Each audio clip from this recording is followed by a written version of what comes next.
ụmụ nwoke biko onwe ihe na-esere anyị asị m ka m jụọ because onwe ọzịkwa ihe m na-ahụta onwe ihe na-esere ụmụ na ụmụ nwaanyị ụmụ nwoke ada achụzikwa nwaanyị karịa 1 week ọkwa nke na-emezi kịta fada achụzikwa nwaanyị karịa 1 week unu ọbadoro meeting onwe agreement unu nwere somewhere because aghọtaghịzikwa m Ikenna batara na my DM bọsị ya sị m na ya jikwa wee like ya m na ya like ka m na ya chọọ ka m bụrụ enyi ya nwaanyị na ya dị ready imere m anything ifu ka this boy si agbado m na akọ na-ekwu that is okwu ya kwuru n'ọtọ ka ihe na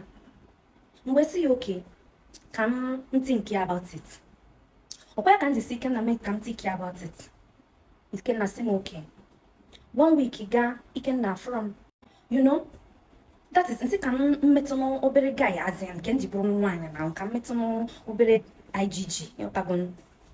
biko na 1 week ga Ikenna from 2 weeks ga nchekwa na egwuregwu Ikenna from ọ na-achọ ịga 3 weeks nsị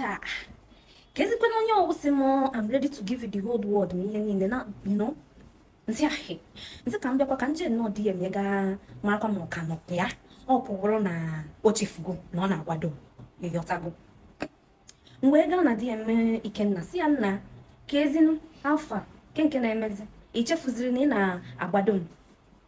Ikenna wee sị m ọkwa m so na m na-etinke about it mụ tinkewe about it mgbe m jiri tinkecha kama na ihe mere n'ụlọ na ya achọtago nwaanyị ọfụ na ya nọzi in a very serious relationship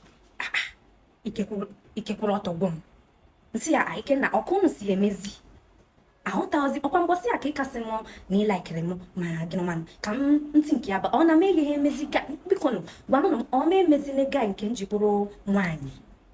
ahụtazikwa m ọ na-ewute ihe na-ewutekwana m ya ahụ na alaikiri m that boy alaikiri m the boy ji ego Ikenna ji ego biko na ya yọrọ m Ikenna unu ya nyere m aka Ikenna maka